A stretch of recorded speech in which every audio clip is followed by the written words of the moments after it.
반갑습니다. 인도 인구가 1억 14억 6천만 명인가 된다던데, 대한민국 교민들 숫자가 12,000명밖에 안 된다고 해서 참 희한하다 이런 생각을 했습니다. 인도 전체 규모에 비하면 너무 속닥하죠? 앞으로 우리 교민회장 말씀하신 것처럼 달라질 겁니다. 또 달라지게 해야 되겠죠. 인도는 정말로 큰 시장이기도 하고 앞으로 정말 미래가 크게 기대되는 나라입니다. 사람들이 잘 모르는 것 같아요. 인도가 어느 정도로 큰 나라인지. 대체적으로 중국이 인구가 가장 많지 않나? 이렇게 생각하고 있는데 이미 중국 인구를 제쳤다는 거 아닙니까? 그리고 세계 4위 경제 대국인데 곧 세계 3위를 차지하게 될 것으로 예상된다. 거기에 비하면 우리 대한민국과의 경제 협력 수준은 정말 매우 낮은 것 같아요. 앞으로 그 영역을 좀 더 확대하고 대한민국과 인도와의 관계를 지금과는 완전히 다르게 만들어 보겠습니다. 존경하는 인도 동포 여러분, 참으로 반갑습니다. 인도 방문 첫 일정으로 동포 여러분들을 직접 뵙게 됐는데 처음 있는 일인 것 같아요. 매우 뜻깊게 생각합니다. 바쁜 삶 속에서도 귀한 시간을 내주신 여러분께 진심으로 감사드립니다. 무엇보다도 이곳 인도에서 대한민국의 위상을 높이고 한국-인도 관계 발전을 위해서 헌신해 오신 동포 여러분, 기업인 여러분 노고에 깊은 감사 말씀을 드립니다. 인도라고 하면 세계 1위 인구 규모를 가진 경제 대국이라 이렇게 생각합니다. 그런데 저는 인도를 생각하면 최인훈 작가께서 발표했던 장편 소설 중에 광장이라고 하는 게 있습니다.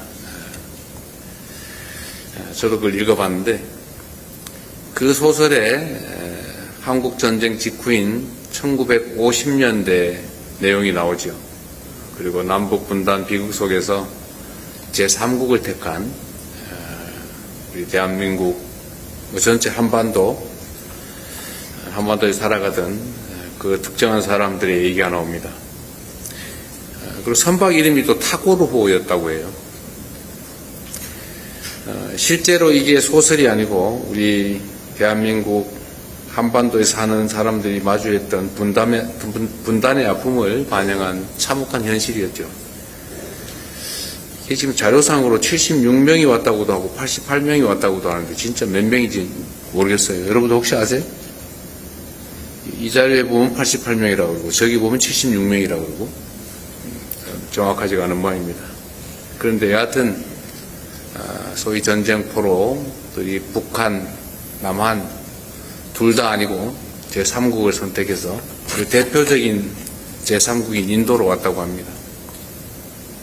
그리고 이 자리에 당시 인도에 정착해서 일본 인도의 동포사회 초창기를 이끌어 오셨던 분들 후손도 계시다고 하더라고요. 누구세요? 손 한번 들어보세요. 할아버지. 한 분 계시군요. 당시 인도 한인 1세대 여러분들이 얼마나 많은 고난과 희생을 치렀겠습니까? 식민지 지배와 분단, 전쟁과 군사 독재를 극복하고 이제는 경제 발전과 민주화를 동시에 이뤄낸 우리 대한민국에서 다시는 그런 참혹한 일이 발생하지 않도록 최선을 다하겠습니다. 아울러 새로운 희망을 찾아 국적도 없이 혈혈단신으로 기댈 곳 하나 없는 타지로 떠나서 그러나 그 속에서 다시 역경을 딛고 일어선 인도 한인 1세대 분들의 그 열정과 헌신에 존경의 마음을 표합니다. 한국전쟁 이후 인도에 정착한 한인 1세대는 어려움을 극복하고 성공적으로 정착한 건 물론이고 또 대한민국 국적을 취득해서 한민족의 정체성을 간직하면서 인도 동포사회의 기틀을 마련하는 데 큰 역할을 했다고 들었습니다. 이후에 90년대 인도 정부의 본격적인 경제 개방 정책에 힘입어서 우리 기업들이 진출하면서 한인 사회가 빠르게 성장하고 또 오늘날 우리 회장님 같은 분들의 노력으로 탄탄한 공동체로 자리 잡았습니다. 최근에는 우리 한인회를 중심으로 어려움을 겪는 우리 동포들의 수술비를 모금해서 지원하는 등 서로를 돌보는 공동체 정신이 더욱 빛나고 있다고 들었습니다. 참으로 잘하고 계십니다. 이처럼 남북의 동포들이 함께 살아가는 인도 동포사회는 우리 한반도에서 우리가 만들어 가야 할 평화와 번영의 미래를 잘 보여준다고 생각됩니다.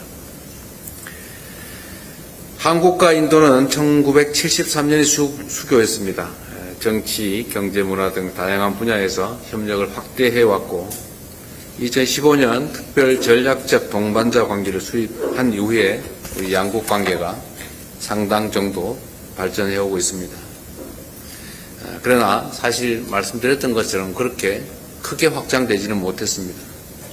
제가 조금 전에 인도 외교장관하고 잠깐 얘기를 했는데 물론 내일 모디 총리와 또 대화하게 되겠지만 인도 당국 역시 이 대한민국과 인도 간의 협력 관계가 상당히 오랫동안 정체돼서 충분히 만족스럽지 못하다는 점에 대해서 공감했습니다. 베트남이 우리와 교류하는 큰 교류 상대국이긴 한데 그렇다고 하더라도 우리가 베트남에 진출한 한국 기업이 한 10,000개쯤 됩니다. 근데 여기는 760개라든가 600몇십 개라든가 그것밖에 안 된다고 해요. 교민 수도 아까 말씀드린 것처럼 12,000여 명이 불과하다. 인도가 가진 그 큰 잠재력에 비하면 한국과 인도 간의 협력 수준은 상당히 낮다고 하는 점에 대해서 인도 당국도 동의합니다. 그래서 아마 내일의 정상회담을 계기로 아마 한국과 인도 간의 관계는 지금과는 완전히 다른 차원으로 발전할 가능성이 매우 높습니다. 또 우리도 그렇게 노력해야 되겠죠. 인도는 단순한 소비 시장이 아니라 이제는 글로벌 생산과 공급망을 이끄는 핵심 국가가 되었습니다. 그리고 앞으로 더욱 성장할 것입니다. 중동 전쟁의 여파 속에서 공급망 불안정과 글로벌 경제 위기가 상시화되고 있기 때문에 한국과 인도는 서로에게 가장 중요한 전략적 파트너가 될 것입니다. 인도 역시도 한국과 비슷하게 원자재 또 에너지를 상당 부분 해외에 의존합니다. 그런 점에서 보면 한국과 인도가 서로 협력할 여지가 상당히 많을 것입니다. 앞으로 한국과 인도가 협력해 나가는 데 있어서 우리 교민 여러분들의 경험 그리고 네트워크, 현지에 대한 깊은 이해가 큰 자산이 될 것으로 믿습니다. 여러분들의 역할을 기대합니다. 앞으로도 대한민국의 민간 외교관으로서의 양국의 관계를 함께 열어가는 큰 역할을 계속해 줄 것으로 믿습니다. 기대합니다. 정부도 이에 맞추어서 우리 기업과 동포들이 보다 안정적인 환경에서 마음껏 여러분들의 역량을 잘 펼치실 수 있도록 충분히 지원하겠습니다. 제가 해외 순방 일정마다 우리 동포 여러분들의 목소리를 있는 그대로 생생하게 듣고 또 어려움을 해결해 드리기 위해서 노력하고 있습니다. 인도 교민사회도 제가 우리 대사님한테 간접적으로 전달해서 지시 드린 바대로 어떤 문제점들이 있는지 개선점이 필요한지 또는 제안 이런 것들을 좀 모아보라고 했는데 인도에서는 40건 정도를 모았다고 하더라고요. 40개밖에 안 될 것 같지는 않은데 앞으로 좀 더 많이 만나시고 또 얘기도 듣고 제안도 듣고 해주시기 바랍니다. 전 세계적으로는 지금 1,400건 정도가 취합이 됐는데 제가 대체적으로 교민 간담회를 하면서 자유롭게 말씀을 하시도록 해봤더니 비슷비슷해요. 대체적으로 뭐 한글 학교 얘기나 아니면 뭐 비자 문제거나 아니면 뭐 투표권 문제 뭐 이런 비슷비슷한데 오늘도 여러분들 원하시면 자유롭게 말씀하실 기회를 드리겠습니다. 제가 헤드 테이블에 여러분들하고 그냥 한담 비슷한 이야기만 나누기에는 여러분들 아까우시죠? 아마 여러분도 하고 싶은 얘기가 많을 거예요. 제가 다녀보면 대통령이 다니면서 저 타운홀 미팅 비슷하게 막 말할 기회를 많이 주고 하니까 아예 미리 연구해가지고 준비를 많이 해가지고 오는 경향이 있어요. 아마 오늘도 그런 분들이 꽤 있을 것 같습니다. 대한민국 대통령에게 대한민국 국민으로서 또는 재외 동포로서 하고 싶은 말씀 있으시면 이따가 자유롭게 하도록 하십시오. 제가 해외를 다니면서 여러 가지 참 많은 생각들이 듭니다. 대한민국은 통상국가라고 하지 않습니까?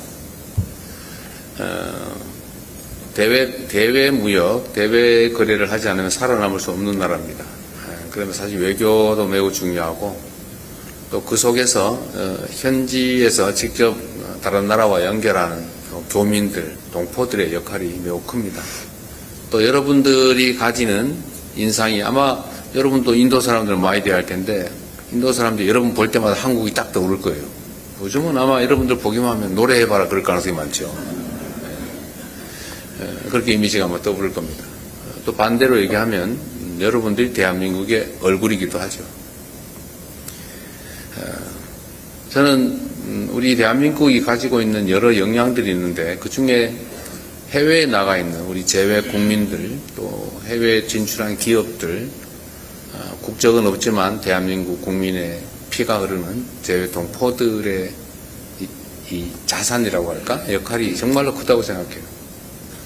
여러분들이 대한민국 본국에 대해서 자랑스럽게 생각할 수 있도록 대한민국 국민임을 자랑스럽게 생각할 뿐만 아니라 든든한 대한민국이 뒷배가 될 수 있도록 최선을 다하겠습니다. 만나서 반갑습니다. 고맙습니다.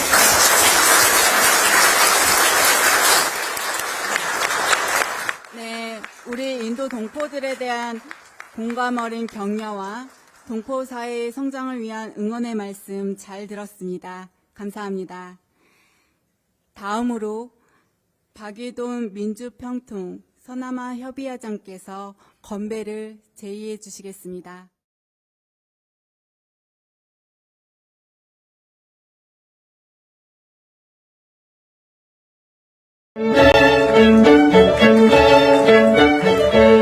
우리 동포 사회에 모인 어린이들이 대통령님 내분께 꽃을 전달하고 있습니다. 대통령의 분께서 어린이들을 격려해주고 계십니다.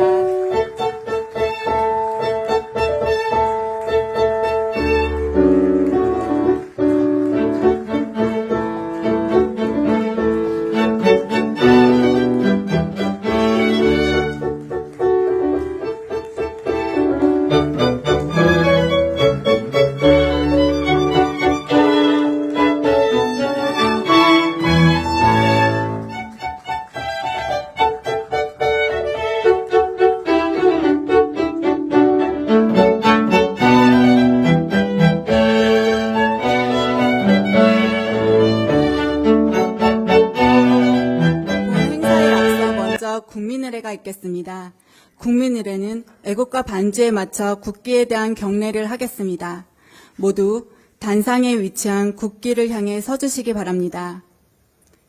국기에 대하여 경례.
자리에 앉아주시기 바랍니다.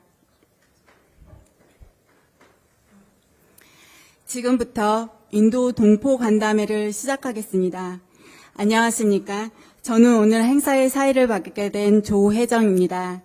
이렇게 뜻깊은 행사에 사회를 맡게 되어 매우 영광스럽습니다. 첫 순서로 참석 동포를 대표하여 조상현 제인도 한인회 총연합 회장님께서 환영 인사를 해주시겠습니다.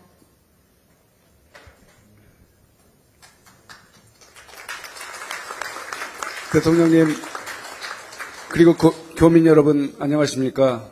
제인도 한인회 총연합 회장 조상현입니다.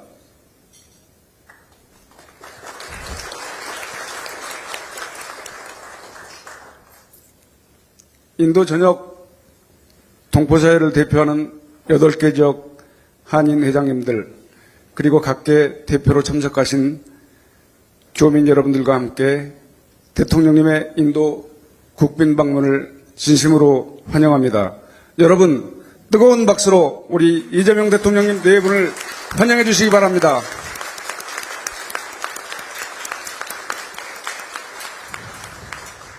존경하는 이재명 대통령님, 해외에 나가보면 모두 애국자가 된다고 합니다.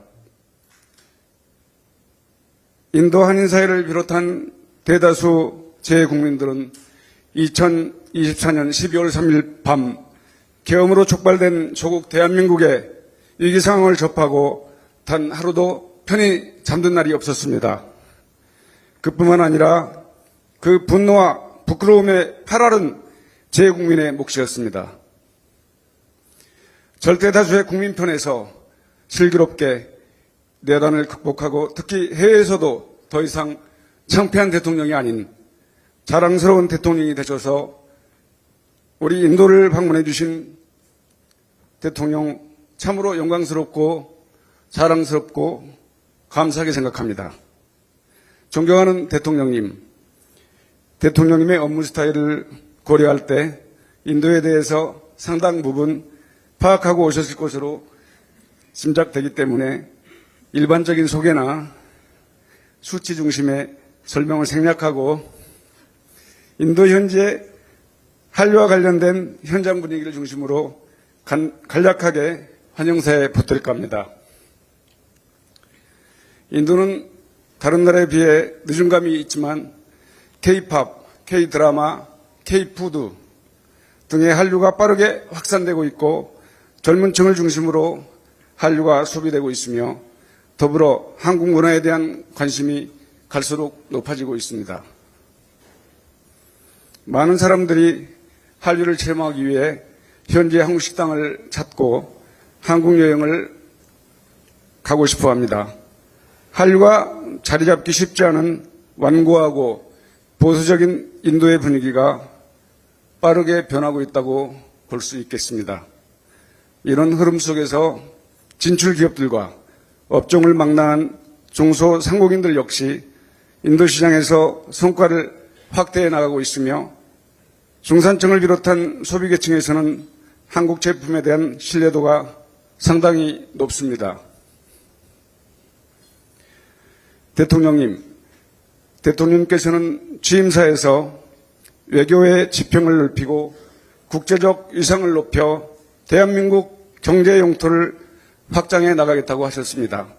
대통령님, 제인도 한인사회는 대통령님의 이번 인도 방문을 계기로 15억 인구, 글로벌 공급망의 핵심 생산 거점이 될 인도가 대한민국이 확장해 나가야 할 경제 영토의 범주로 인식되고 정부의 외교 및 경제정책 그리고 우리 기업과 동포사회의 역량이 모아짐으로써 실질적인 성과로 이어지기를 기대하고 있습니다.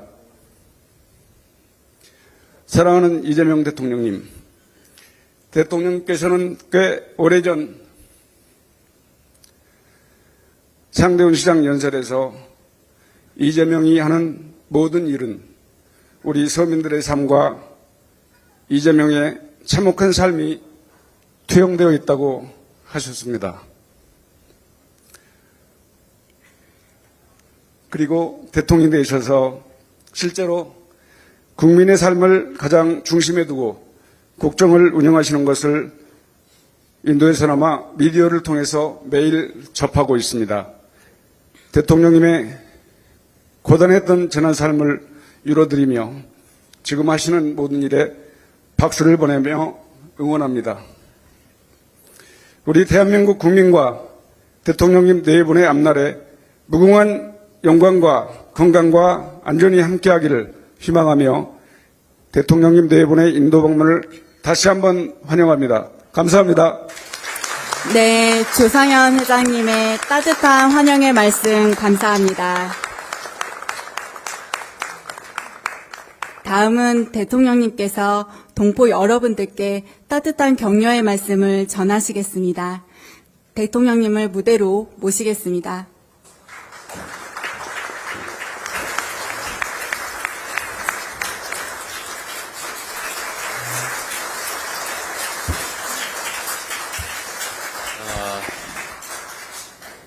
여러분 반갑습니다.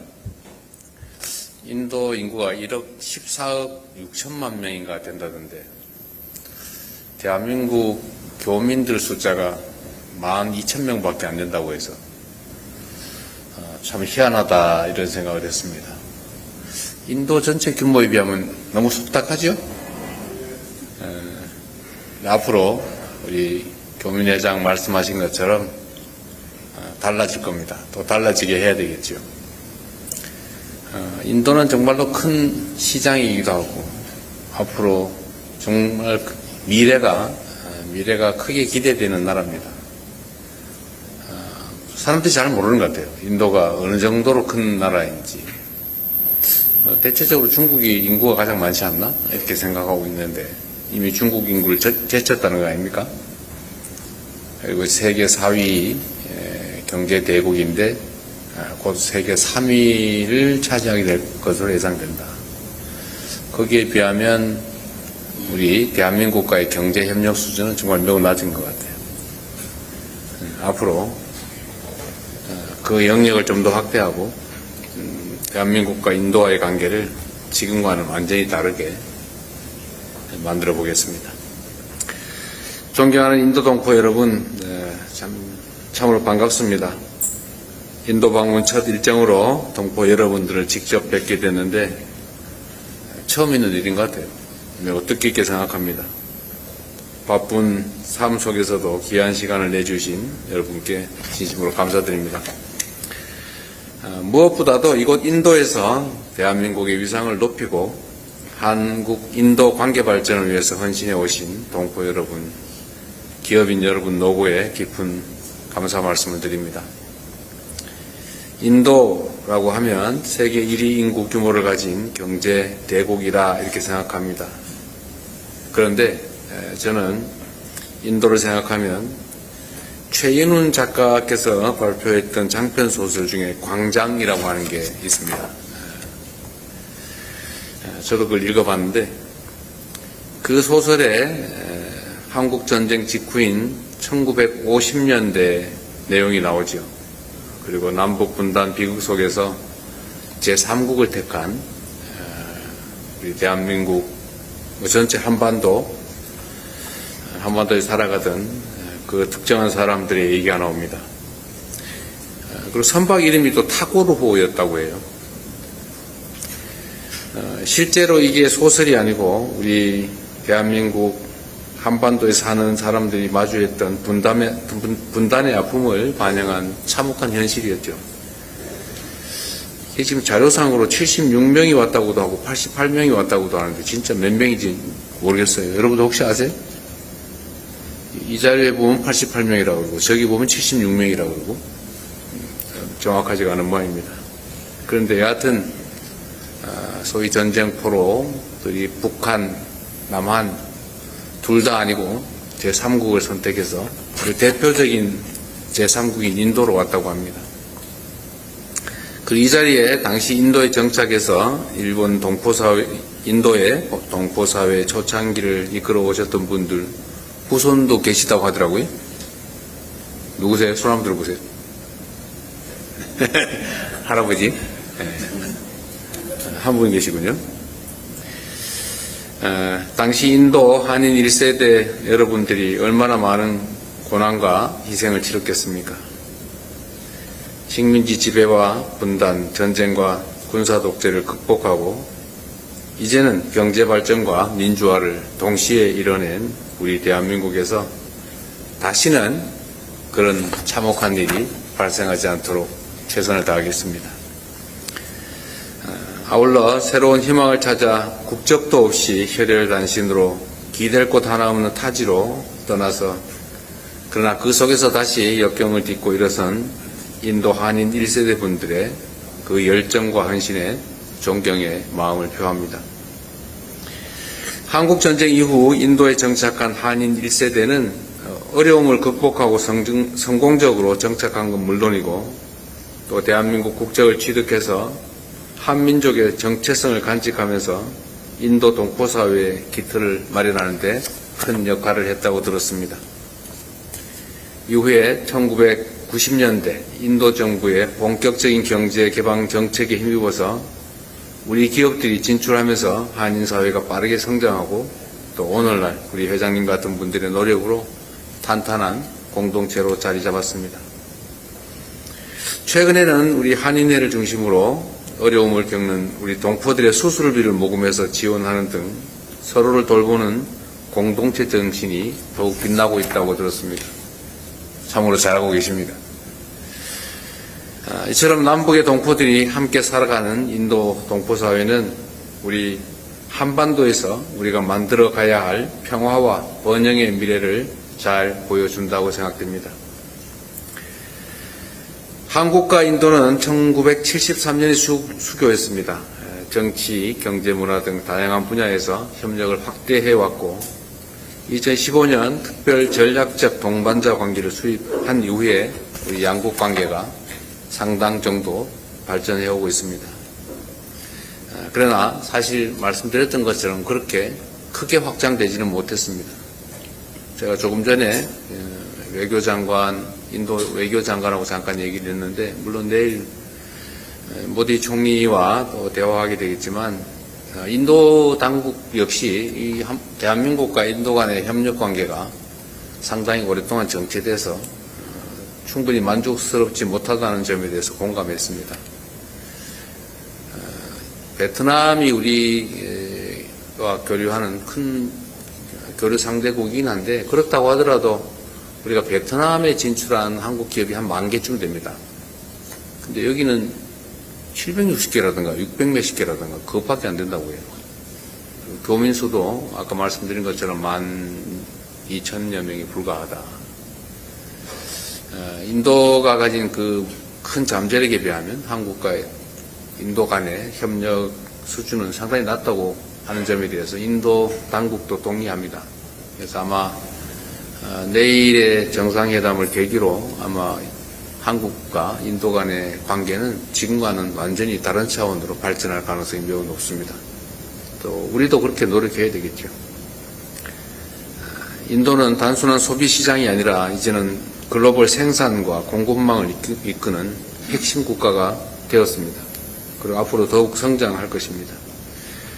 중동 전쟁의 여파 속에서 공급망 불안정과 글로벌 경제 위기가 상시화되고 있기 때문에 한국과 인도는 서로에게 가장 중요한 전략적 파트너가 될 것입니다. 인도 역시도 한국과 비슷하게 원자재 또 에너지를 상당 부분 해외에 의존합니다. 그런 점에서 보면 한국과 인도가 서로 협력할 여지가 상당히 많을 것입니다.